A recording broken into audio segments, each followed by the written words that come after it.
আপনি কি জানেন আল্লাহ তাআলা আমাদের প্রিয় নবী হযরত মুহাম্মদ সাল্লাল্লাহু আলাইহি ওয়াসাল্লামের কাছে 6টি ভিন্ন উপায়ে ওহী পাঠিয়েছিলেন। আজ জানবো সেই অবিশ্বাস্য পদ্ধতিগুলো। প্রথমত, সত্য স্বপ্ন। নবীজি সাল্লাল্লাহু আলাইহি ওয়াসাল্লাম যা স্বপ্ন দেখতেন তা দিনের আলোর মতো সত্য হয়ে যেত। দ্বিতীয়ত হলো, ফেরেশতা হৃদয়ে কথা স্থাপন করতেন, কোনো শব্দ ছাড়াই আল্লাহর বার্তা নবীজির অন্তরে পৌঁছে যেত। তৃতীয়ত, ঘণ্টাধ্বনির মতো শব্দে ওহী আসতো। এটাই ছিল সবচেয়ে কঠিন অবস্থা। তীব্র শীতেও নবীজির শরীর ঘামে ভিজে যেত। চতুর্থত, ফেরেশতা জিবরাইল আলাইহিস সালাম মানুষের রূপে আসতেন এবং এই সময় অনেক সাহাবীগণও তাকে দেখতে পেতেন। পঞ্চমত, আসল ফেরেশতা রূপে জিবরাইল আলাইহিস সালামের আগমন। নবীজি সাল্লাল্লাহু আলাইহি সাল্লাম তাকে আকাশ জুড়ে বিশাল আকৃতিতে দেখেছিলেন।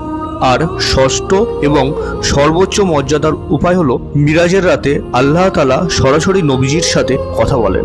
সুবহানাল্লাহ। এভাবেই মানব জাতির জন্য নাজিল হয়েছিল পবিত্র কুরআন।